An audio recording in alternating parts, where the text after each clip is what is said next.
this installment now. Okay, don't worry, 30 minutes lang tayo kasi last season na eh. Last series na pala, past 2 hours. Okay, so siguro before tayo magsimula, I invite everyone to stand uli, to give reverence to the Word of God. Practice lang, para tingnan natin obedience ng bawat isa. Sige, let's pray and acknowledge the presence of the Holy Spirit to be with us. Hallelujah, Father, we welcome you in this place once more, that let the power of your Holy Spirit be with us as we hear your word. May the power of your Holy Spirit to convict us, mold us, shape us, and transform us to the person that you want us to be.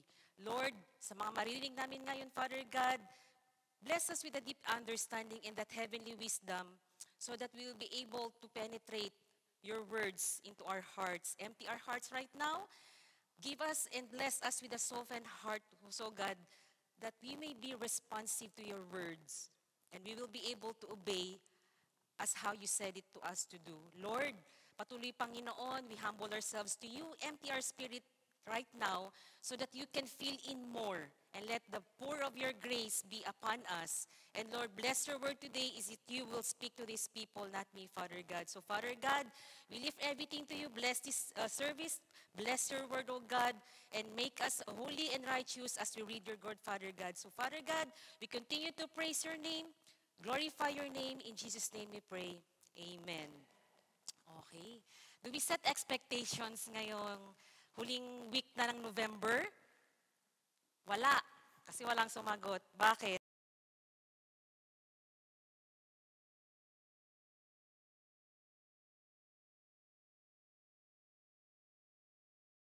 Ko ang aking last series as open doors that God has set before us. May lahat tayo may pinto sa bahay, di ba? Sinasara, binubuksan. Pero may mga pinto bang oportunidad sa buhay natin na feeling natin nagsara na totally. Di ba? So let's try to see itong mga pictures na to.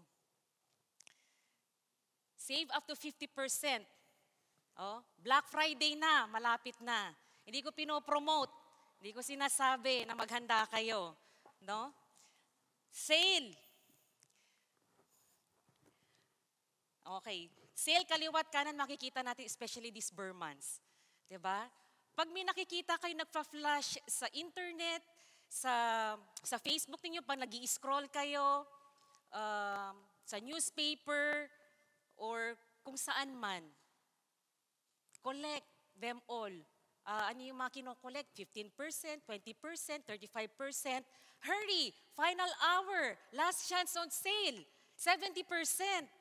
Ngayon lang. Grab now. Or else, before it's gone. Di ba may mga ganon? O sa bangko. Open an account. You will get 350 cash. When you switch to RBC. Di ba? Ang daming promotions, ang daming advertising na lumalabas. And knowing, pag hindi natin grinab itong chance na to, sometimes we feel na hindi natin na-take advantage. Parang nagiging loss natin. Sana nabili ko ng mas mura. When you look back, ay mahal na uli. Sabi ko na sana binili ko eh. 'Di ba? And pag nakikita natin itong ads na to, it made you really stop. Kahit hindi ka interesado, kahit hindi mo kailangan, 'di ba? It made you really stop. And that time, it will really caught your attention to make a decision now or never. Bibilin ko ba o hindi? Mga nagdadalawang isip. Yung mga tumatapik-tapik dyan, Black Friday na, sis, Black Friday na. Kaya wag kayong magsasama ng taong mahilig mag-shopping. Kasi sigurado yan, wasak ang bulsa. Diba? So, hindi ko sinasabi at pinopromote ang Black Friday. Pero it's good to experience sa mga bago sa Canada. Diba? Bakit hindi? So, sometimes we don't take advantage sa mga promotionals na to. Nakakapanghinayang, di ba? Costco, buy one, take one, yung liquid detergent soap. Ay, ngayon lang, first time to, sayang, bilhin ko na. Isang katutak pa, 3 galon pa yung liquid soap mo sa bahay. Pero bibilin mo na kasi nangihinayang ka doon sa matitipid na masisave mo. Diba? Pero hindi na pag-uusapan natin, hindi not about Black Friday. No? At alam ko, excited na siguro yung bawat isa mamili ng mga kanya-kanyang regalo. Okay, so mag-reflect tayo sa buhay ni Jonah. Alam ko, familiar na tayo sa lahat. He is a very famous prophet. Alam na natin yung story ng kanyang buhay. Pero let's always ask, what is the new revelation for me? So sige, sabi ng Diyos, sa lahat ng nagbabasa ng kanyang salita ay pinagpapala. So why don't we read together the story and the life of Jonah in Jonah 1, verses 1 to 17. Sige, let's read. Verse 1, the word of the Lord came to Jonah, son of Amittai. Go to the great city of Nineveh and preach against it, because its wickedness has come up before me. But Jonah ran away from the Lord and headed to Tarshish. He went down to Joppa, where he found a ship bound for the port. After paying the fare, sana ba tayo? Okay, sorry. Verse 4, then the Lord sent a great wind of the sea, and such a violent storm arose that the ship tree threatened to break up the sea to lighten the ship. All the sailors were afraid, and each cried out to his own God, and they threw the cargo into the sea to lighten the ship, but Jonah had gone below deck, where he lay down and fell into a deep sleep. Verse 6, the captain went to him and said, how can you sleep? Get up and call your God. Maybe he will take notice of us so that we will not perish. Then the sailors said to each other, come, let us cast lots to find out who is responsible for this calamity. They cast lots, and the lot fell on Jonah. So they asked him, tell us, who is responsible for making all this trouble for us? What kind of work do you do? Where do you come from? What is your country? From what people are you? He answered, I am Hebrew, and I worship the Lord, the God of heaven, who made the sea and the dry land. This terrified them, and they asked, what have you done? They knew he was running away from the Lord because he had already told them so. The sea was getting rougher and rougher, so they asked him, what should we do to you to make the sea calm down for us? Pick up and throw me into the sea. He replied, and I will become calm. I know that it is my fault that this great storm has come upon you. Instead, the men did their best to row back to land, but they could not, for the sea grew even wilder than before. Then they cried out to the Lord, please, Lord, do not let us die for taking this man's life. Do not hold us accountable for killing an innocent man, for you, Lord, have done as you please. Then they took Jonah and threw him overboard, and the raging sea grew calm. And these men greatly feared the Lord, and they offered a sacrifice to the Lord and made vows to him. Verse 16, provided a huge fish to swallow Jonah, and Jonah was in the belly of the fish 3 days and 3 nights. Blessed is the word of the reading of the scripture. So 30 minutes lang tayo, pero ang taas ng baso ko. Gusto niyo, mas mahaba-haba tayo magsasama ngayon. Okay, I have only 3 points. 3 points. What are the 3 points and important reasons why we must take chances? Did you ever had take chance sa buhay natin? Ano yung mga chance na grinab na natin sa buhay natin? Madali, click-click lang, lalo na sa cellphone ngayon, di ba? Grab, chance, last day, final sale. Di ba? Ito na inaabangan kong winter boots. Pwede ko nang bilhin kasi 70% off. Di ba? First point is, sa buhay ni Jonah, what is the important reason why you must take chances? Because there is a life mission. Naniniwala ba tayo may mission tayo sa buhay? Yeah. Why? Because sabi niya sa verse 1 to 2, the Lord spoke to Jonah. A second time, no, in verse 1, the word of the Lord came to Jonah of Amittai, go to the great city of Nineveh and preach against it. So in verse 1, there is a life mission. There is a life mission. Inulit ko. Hindi dahil bingi kayo o baka hindi kayo nakikinig lang. Now, yung outcome natin pagiging Kristiyano when we accept Jesus Christ is not just a salvation. There is more to accomplish. Diba? And ang key aspect ng buhay natin as a child of God, as a believer, dapat maging worth living yung pamumuhay natin dito sa mundo. 'Di ba? Your life mission is also my life mission. And when we accomplish that mission in life, 'di ba? Meaningful, nagkakaroon ng kulay, ng buhay, nagiging joyful, nagiging masaya ang buhay. What is God's mission in your life? Alam ba natin? O nagwa-wonder pa rin tayo sa wilderness hanggang ngayon? Our mission as a believer is to spread the good news of God's grace. Good news of His Word and spread that God's grace to other people. And napaka-importante po sa buhay natin that we will complete that mission. May sinimulan na ba tayo? O kaya wala tayong nasisimulan kasi hindi natin alam yung mission natin sa buhay. Tama ba? O hindi? Sabi niya sa Acts 20:24, malinaw na sinasabi dito ng Biblia that God has a significant purpose for your life. It's called your life mission. And fulfilling it should be your primary goal in life. Ano yung primary goal mo, sister? I hope everyone, ang primary goal natin as a follower of Christ is to have that clear life mission. Ano yung naging mission ni Jonah? Let's find out later. Huwag tayo masyadong excited kasi nga sabi ko 30 minutes lang tayo. Hindi tayo create ng Lord. Hindi Kanya ginanon lang para maging consumer dito sa mundo. Buy this, buy that, pay this, pay that. Hindi. And don't waste your life for nothing. Make it worth it. Diba? Ang gusto ng Lord, you make a contribution dito sa mundo. Yun ang gusto ng Lord sa atin. And He wants you to make a difference. Now, fulfill that mission sa buhay natin. Mission mo saan? Sa business, sa trabaho, sa school, sa mga kapatid mo, pamilya mo, sa kapitbahay mo. Fulfill that mission. Diba? Pag humarap tayo sa Panginoon, God will not ask us, saan church ka nang galing? But God will ask you, what did you do with your life that I gave you? Did you help and serve others? Mark 16:15, anong sabi niya sa atin?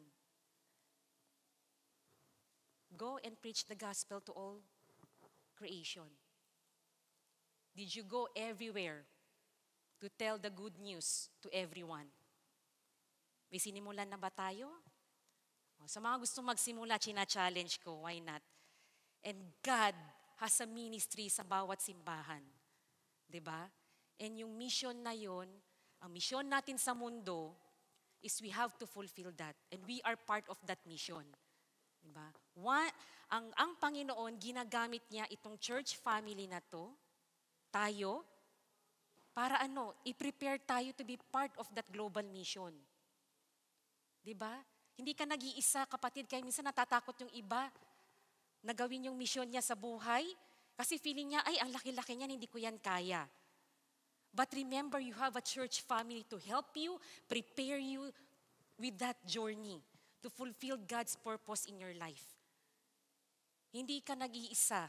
Kahit tapikin mo yung katabi mo, magkasama tayo sa hirap at ginhawa. Diba? So mission is a privilege. It's an opportunity para sa ating lahat. Diba? Huwag nating layuan. Si Jonah, yun ang ginawa niya eh. He flee from the Lord. Tinakasan niya yung mission niya. Ano kaya mangyayari pag tinakasan niya yung mission niya? Kaya nga, how can we be able to fulfill God's mission in our life if Christ is not living in us? If His Spirit is not living with us? Kailangan mapuspos tayo ng pagmamahal ng Panginoon at nang maibalik mo kung anong dapat yung katungkulan mo bilang anak ng Diyos. At ang Panginoon, gustong-gusto niya, every moment of our life, to give us second chances. Diba? What if this is the last day for you to do that life mission? This is the final hour. May gagawin ba tayo? Or Okay lang, Lord, meron pang bukas eh. Diba? At ganun ka-gracious ang Panginoon, He always give us multiple chances. Hindi lang one chance. Diba? We have a lot of failures. Pero wag nating sayangin yung mga chances na yun na wala tayong ginagawa everyday. Diba? Hindi ka pumunta dito para umupo lang dyan and you find your favorite seat. Baka nga may pangalan na sobrang init ng puwit mo sa kakaupo dyan sa upuan. Diba? When the Bible says something to us, you have to do it with faith, with boldness. Tayuan natin yun. Because the Lord is always with us sa mission na yan. Hindi tayo nag-iisa. When the Lord says anything, when you hear something from the Lord, obey and do not delay. Do not disregard, do not delay, do not ignore. Diba? How can God open doors of opportunities para sa atin if we don't start doing our life mission? Remember, ang mission natin ay Okay. To tell the people God's grace and preach the good news to other people and also to make disciples. Yun ang ating tema, di ba? Sabi niya sa Jonah 3:1, Then the Lord spoke to Jonah a second time. Get up and go to the great city of Nineveh and deliver the message I have given you. Then the Lord spoke to Jonah a second time. Baka hindi lang second time sa atin to, na sinabi sa atin that we have a life mission. Ilang beses pa ba kailangan sabihin sa atin that we have a life mission? And Jonah was commanded to deliver that message. Nandun ba tayo? Who are partaking that mission? Sama tayo.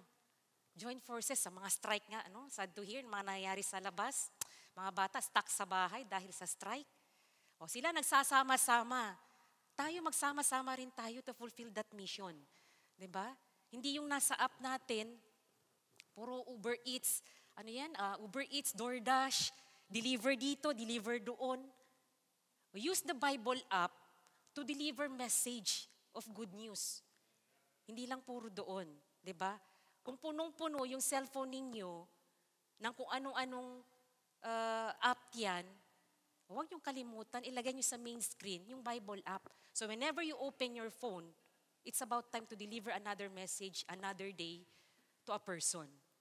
And maybe there's a reason why. I don't know what's the reason in you that you cannot partake the mission. Probably isang rason because of the pride. I don't need God. Kaya ko to. I can handle my problems. Diba? I can promote myself. Diba? O sige na, ikaw na. Ikaw na si God. But no, don't let that pride cause you not to do that mission. Siyempre, ang kaaway laging nandyan. It will always keep you, to stop you, to resist you. Hihilain ka niyan lagi. Huwag mong gawin yan, masyadong malaki yan. Sayang yung oras natin, pang shopping natin yung Friday eh. Saturday is, ibang barkada naman. Sunday, sisimba kuno, 2 oras, 3 oras. Pagkahapon, saan na naman kaya tayo? Ano na naman yung ibang mission mo? All of us has assignment to God. Lahat tayo. And you have that assignment to fulfill. Anong assignment mo? Lahat tayo may assignment. I hope you are all aware sa assignment na yun. At kung ano man ang mission nila Abraham, nila David, nila Moses, that's the same mission that we have right now. Our mission before has never changed. Yun at yun pa rin yun. 'Di ba? Kasi hindi naman nagbago yung Panginoon natin eh. Sorry guys, sorry mga kapatid. Walang plan B sa buhay natin.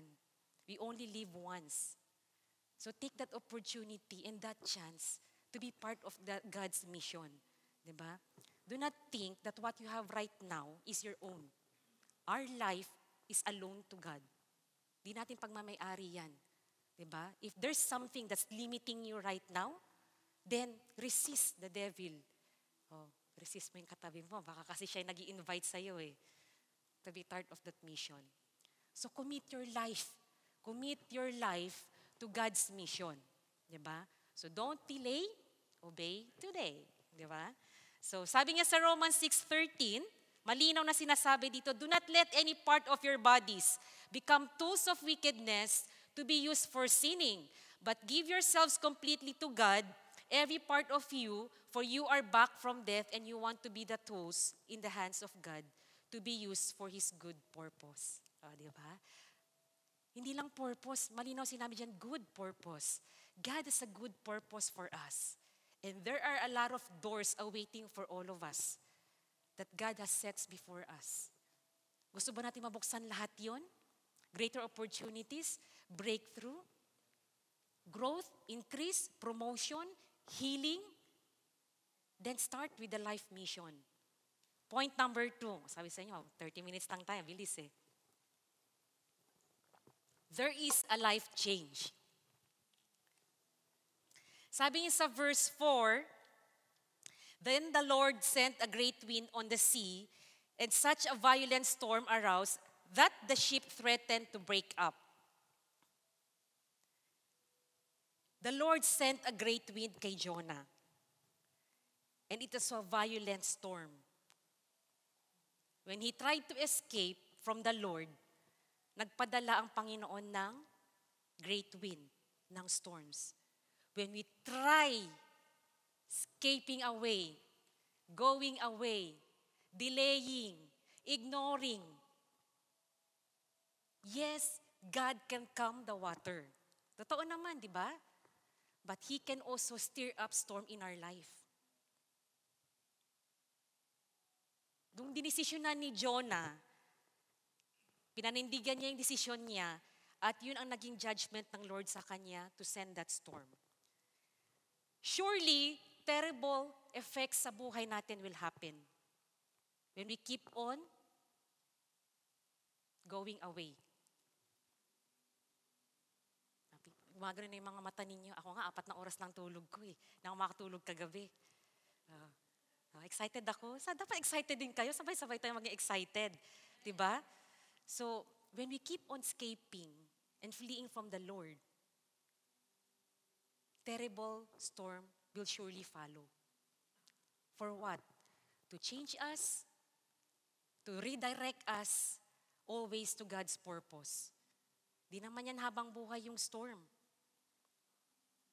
But, gusto ng Panginoon, come back to me. Every time we run away, obstacles, trials, testings, and sometimes blessings become a way to be separated from the presence of Lord. Na sobrang dami na overwhelm ka, hindi mo kayang i-manage. Diba? The Lord sent a great wind sa buhay natin. He can always stir up to test our faith. Now, kung pinadala ng Panginoon yung storm na yon sa buhay ni Jonah, it's because for one very true purpose ng Panginoon. Remember the story of the Israelites crossing the Red Sea? Diba? Bringing these people to the promised land.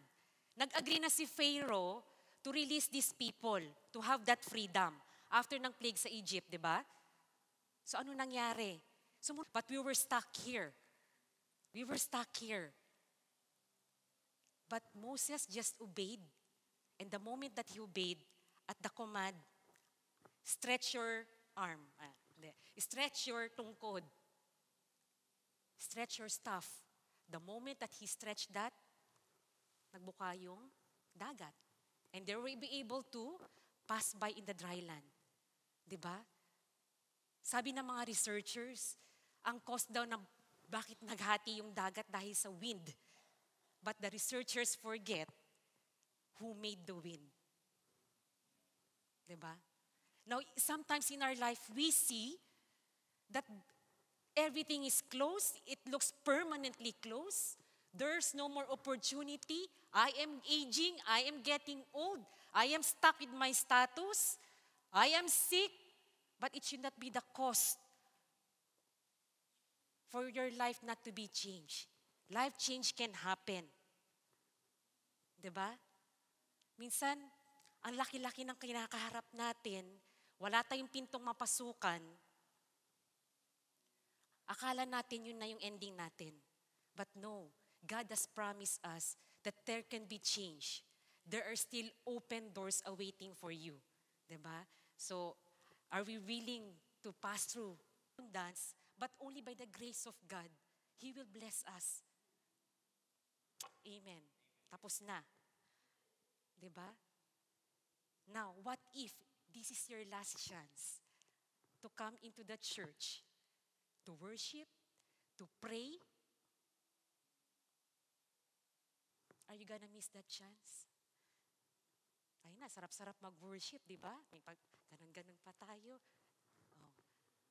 Ang sarap, makikita ko kayong lahat. Hindi na ako makaikot ng marami kasi nahilo na ako. Sabi ko, 4 na oras lang tulog ko eh. Ay sabi ko, Lord, hanggang dito na lang, 3 ikot na lang. No? And honestly, marami nag-i-struggle ng mga believers pa rin, over than others siguro. One is sin. Sometimes yung second chances nila kay Lord, they make it as an excuse, as a license to sin. Lord, pasado mo na ako meron akong lisensya. Eh kahit naman sa driver's license, di ba, may merit at demerit. Pag may mali, violation, penalty, ticket, it's the same thing. Do not abuse God's second chances as a license to sin. Diba? Yes, God is so gracious, but do not indulge your sinful lifestyle at gawin nating identification card yung ating salvation sa Panginoon. Kaya if you think right now, tingnan mo yung sarili mo. Assess yourself, check our hearts, check our situation. If you are broken into something, then do not lose hope. Probably we're broken madalas dito. Buti na lang, wala akong bulsa. Sa health, it's not the end of your story. Yes, sasabihin ng kaaway, lagi may oposisyon sa kanya. Sasabihin niya sa'yo lagi na hindi ka nagagaling. Hanggang dyan ka na lang. Tapos, kailangan mo pa mag-serve, kailangan mo may mission pa. Pupunta pa tayo ng Nigeria, pupunta tayo Africa. Para mag-mission. Alam mo, I dream of traveling around the world. I dream that. Sabi ko, sa kinikita kong to, imposible. Maikot ko ang buong mundo. But when I find my purpose, when I live in my life mission, God revealed to me, you can go around the world to be a missionary. Manahin ko saan? Saan ba may gera ngayon? Diba? And at the same time, you're traveling around the world. And God is with you doing that mission and purpose in life. Diba? Napakasarap nun. And I know it's not impossible. If our pastor will send me, Franz, punta ka ng Africa. Sige Lord, utos mo kasi, bakit hindi? Kailan ba ito mangyayari? Diba? Oh. Diba? Tayo minsan, kahit gumagawa tayo ng mabubuting bagay, we're doing things rightly, righteously, nakikita tayo ng mga katrabaho natin na napakahuli mo naman. And pray tayo ng pray. We worship. We devote our time to the Lord. Pero parang walang nangyayari. Do you experience that? Na very quiet ang Lord sa buhay natin? Lord, you promised me healing. But until now, 10 years na ako, nakasaklay pa rin ako. Remember that God promised that there is no bandage in life na hindi kayang masakin. We can always defeat the enemy and whatever that binds in your life. Tulad na nangyari when God resurrected, ano ba nangyari doon? Alam niyo ba yung storya? Yung mga hindi nagabasa ng Biblia, talagang alam nila. 8 days later, most likely, kung di ako nagkamali, after God's resurrected, nagpakita siya sa mga disciples, di ba? Isa doon si Thomas. Sarado ang pinto nila. Pero suddenly, Jesus is with them. Sabi niya, peace be with you. Sarado ang pinto. Saan kaya dumaan si Jesus Christ? 'Di ba? Remember, not all the time, God will pass through on the door. God show Himself to His disciples again, passing through. Not on the door. God can pass through at the back door. Hindi. God can always pass through sa buhay natin. Kahit sarado yung pinto na nakikita mo, whatever situation you might be right now, God can pass through in your life. When you invite Jesus Christ in your situation, everything change. Posible. Di po ba? At sabi ko nga sa inyo, you do not live your life on your own. God is always there. Just believe that there can be change happening now and it's coming on your way in your life. Yung mga nag-amen, yun lang yung makakapagbukas ng pinto. 'Di ba? Yan, dapat nakikinig kayo. Dapat nakikinig kayo. And kung ano man yung mga bandages before, yung brokenness mo, you will never be the same anymore when you allow Jesus in your life to be in your situation. Pero yung iba, keep on demanding, keep on reasoning to God. I've been serving you, Lord, for 10 years. Parang pupunta lang sa wala. But you have to check your heart, the way you serve. The way our hearts sets before God. Kaya nga sabi ng Lord sa atin, Joshua 3:5, submit yourselves or sanctify yourselves to the Lord, and I will do great wonders in your midst. God will be able to work miracles and wonders in your life. And change can happen. 'Di ba? Yung relationship mo sa asawa mo, kami, to be honest, ang hirap. Napakahirap. Pero by God's grace every day, natutuwa ako, may progress kahit papaano. 'Di ba? Kasi hindi ko kayang baguhin yung asawa ko, nor he can change me. But I have to change first in myself. At marami ka makikitang pagbabago. Huwag niyo tingnan si Eric. Kawawa naman. Ako yung may kasalanan eh. Diba? But you know, it's true. Marami tayong gustong mabago. Gusto mong baguhin yung nanay mo, gusto mong baguhin yung kapatid mo, gusto mong baguhin yung trabaho mo, yung boss mo. Pero hindi eh. It is not us. But change should start always sa atin. Para may mangyaring pagbabago. Para may mangyaring pagbabago. And last point, sabi sa inyo, 30 minutes lang eh. There is a life responsibility. In verse 17, now the Lord provided a huge fish to swallow Jonah, and Jonah was in the belly of the fish 3 days and 3 nights. The Lord provided a huge fish to swallow Jonah. Yung big fish na yan, isang malaking miracle na pamamaraan ng Panginoon for Jonah to have that salvation muli. Hindi lang sa kanya, but to the people of Nineveh. He sends Savior for Jonah. Sa totoo lang, ang greatest, yung pain ni Jonah during that time that he went away, hindi yung dinanas niya doon sa dagat. But the greatest pain, hindi rin yung calamity na yon, but that he was separated from God. At pinadala ng Panginoon, yung malaking isda na yon, para hindi maging fairy tale sa kwento ng Bible. He sent that for a purpose, for the good of Jonah.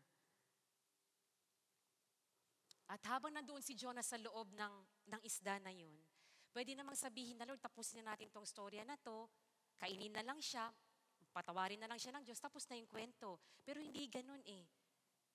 Do we believe that there is someone, a great fish, na pinadadala sa buhay natin? Or baka tayo rin yun? You are a great fish. You have the responsibility dyan sa katabi mo. Hindi para matulog. You have a responsibility. All of us has a responsibility. Diba? Nung na-realize ni Jonah, habang nandun siya sa loob ng belly, he turns his heart back to God. Nagkaroon ng repentance, nagkaroon ng realization that God, this is not the thing that I want to do in my life. I want to go back with you. For the very purpose, in-appoint niya yung isdang yun, the big fish, because it's God's will. And there is a purpose. You are responsible to other people outside in this room. To responsible to preach, to teach the word of God. Tapikin mo yung katabi mo kasi pikit na yung mata. And sabihin mo, you are responsible to me. At ikaw naman, sumagot ka, I am also responsible to you. Diba? Hindi lang ginawa ng Diyos na mamatay na lang si Jonah. He has a purpose. And the purpose is to go back and help these people sa Nineveh na to have repentance. Mayaman ang Nineveh, 'di ba? It's one of the greatest kingdom ata ng mga panahon na 'yon. Yung mga Assyrians, God loves itong mga tao na 'to. Sa mga wickedness, in spite of their wickedness, God loves these people. If God cares for them, so as God cares for your future. Why not? Bakit hindi? 'Di ba? So hindi pinadala ng Panginoon yung isdang yan kay Jonah para to destroy him, to let him drown, bahala ka na malunod. Pero hindi eh. He sent that big fish because he still has the responsibility to do.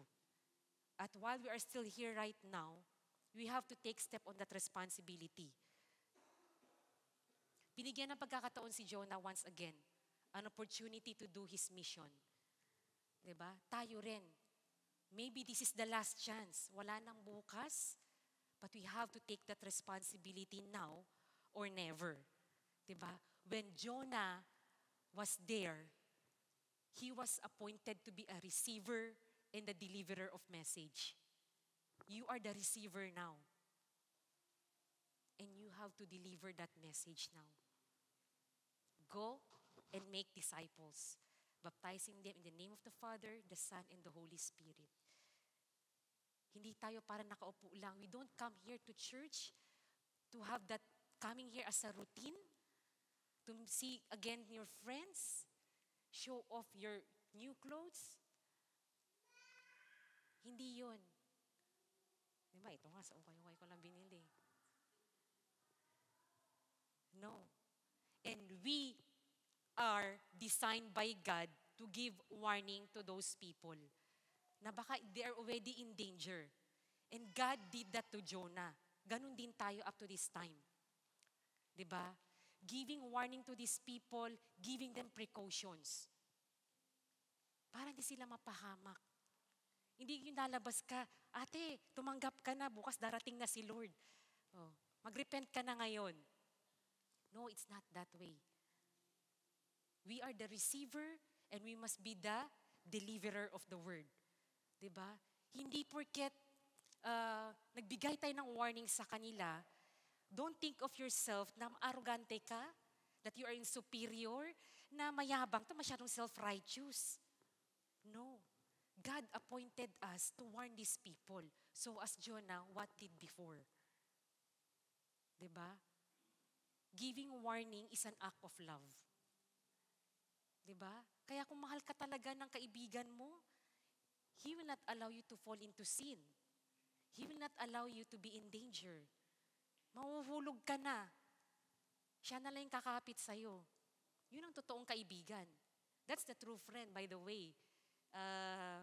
David. Tap your neighbor. Yes, totoo. We have a big mission. We have a responsibility and we are accountable to it in front of the Lord. Diba? And when you take this responsibility, si Spider-Man nga sabi niya, great power comes with great responsibility. Tama ba? So tayo, great responsibility so that the power of the Lord can be displayed in our life. Pakita mo that you are responsible in front of the Lord so that He can display His power sa iyo. And it's our responsibility as a Christian to warn these people, to help these people. Baka ikaw na yung sinugo ng Lord sa araw na yon, na that person is helpless, hopeless, and maybe this is the only chance now that you are the last person hearing this word to give a break sa family mo. And do not ignore that responsibility. Your election, your calling to the Lord is a command. Hindi yan suggestion. Ang dami ko ng responsibilidad maglaba, magluto, mamalansya, mamilengke. Ang dami ko ng responsibilidad sa trabaho, sa pamilya. Dadagdag pa ba ito, ministry na to? Diba? If you feel it like a burden.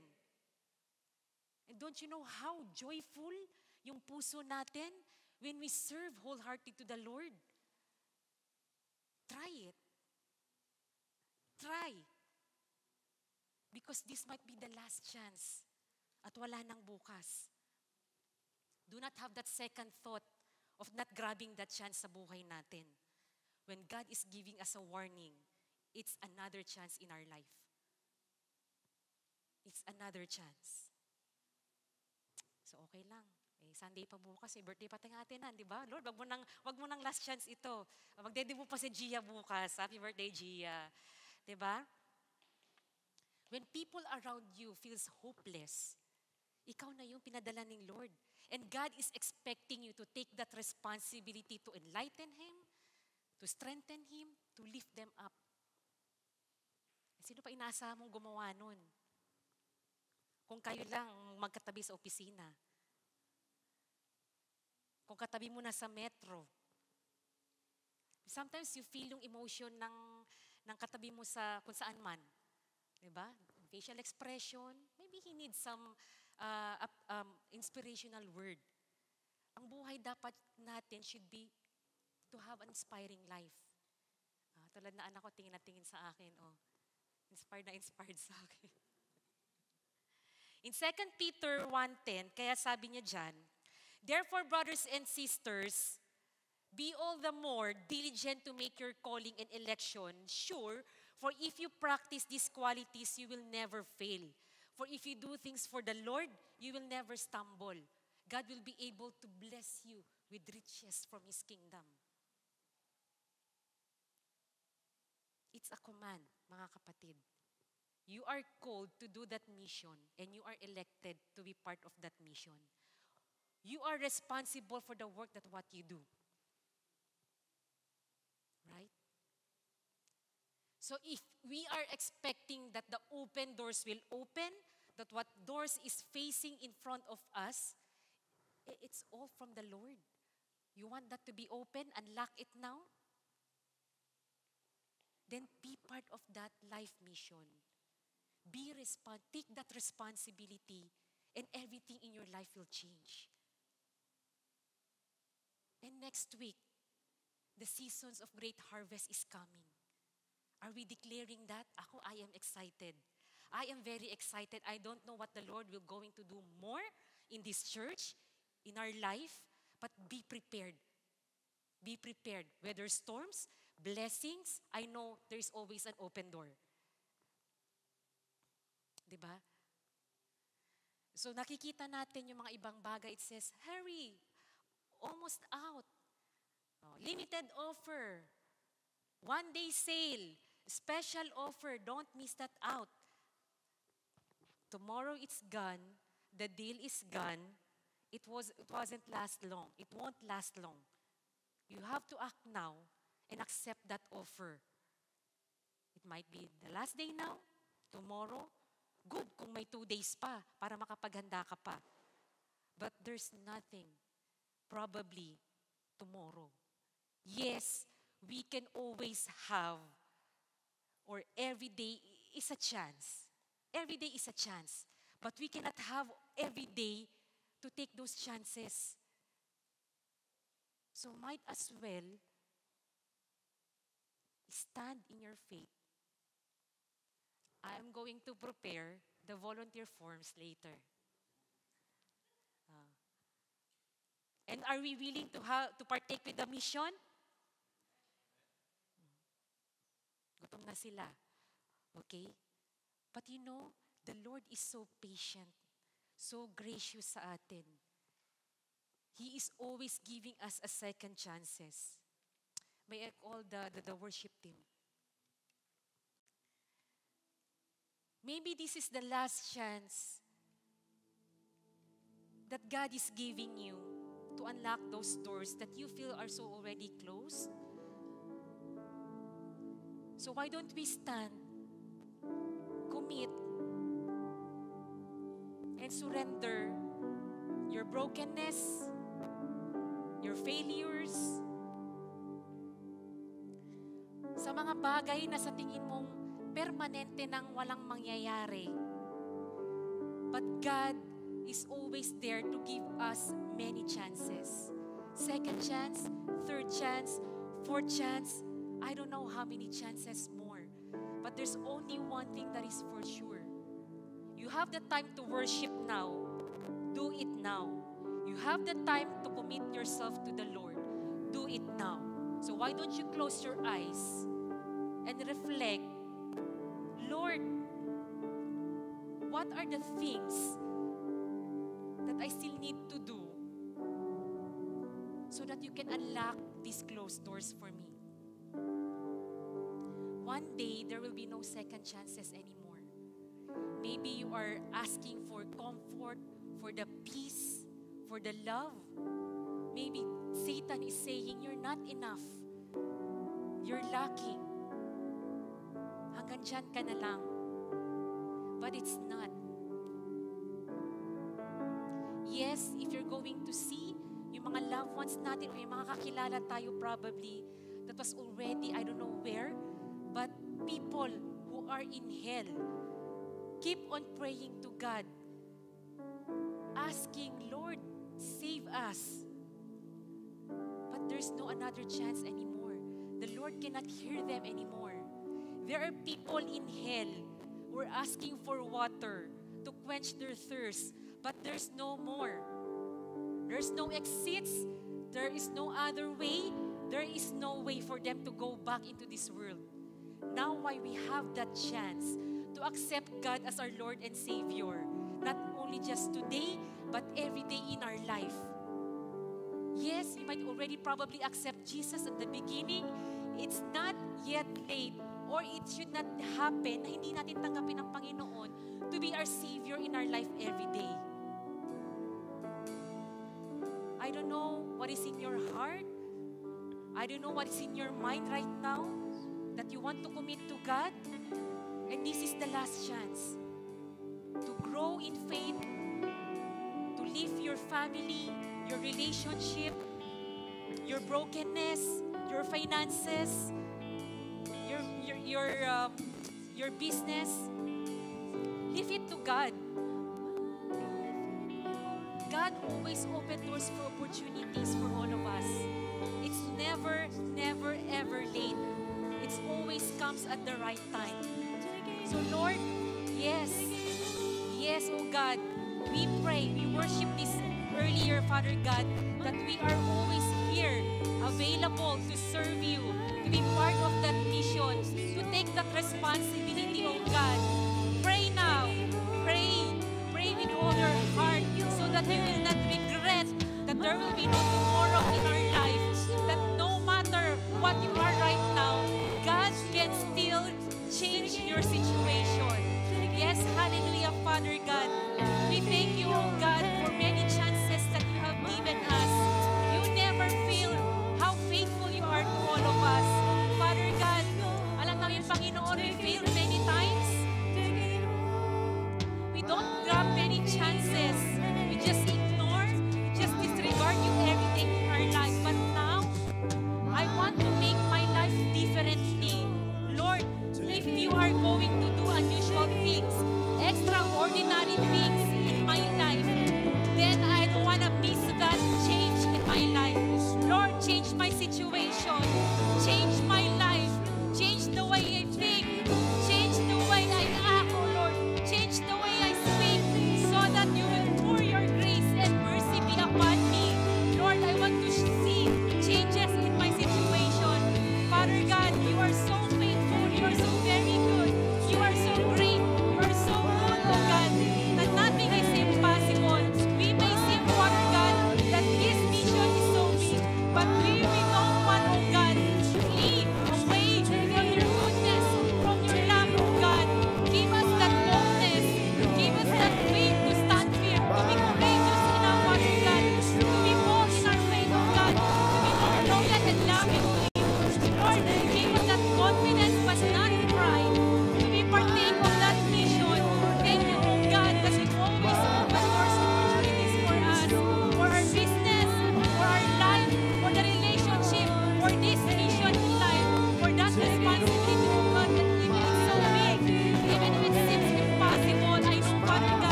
about time to refresh, to energize your faith.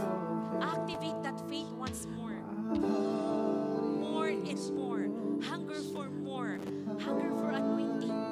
Hunger for many things that comes from the Lord. Because He is very rich.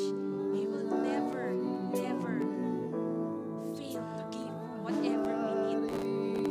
Lord, thank you for supplying everything sa aming buhay, Father God. Forgive us if sometimes we messed our life. But Lord, continue to soften our hearts every day that we will not reject whatever we hear, whatever we read. But just, Lord, I want your presence. And give that to me, Father God, every day. May my life fill with your grace, with your presence, with anointing, and with your love, so that I may be able to walk with this mission, to walk with this responsibility. And I believe tomorrow is coming, a change in your life. In Jesus' name we pray. Amen. Amen! Praise the Lord! Isa pa nga pong malakas na palakpak para sa Panginoon. Well, let's declare the victory! Amen! Hallelujah! Oh, let's declare Jesus. Your name is above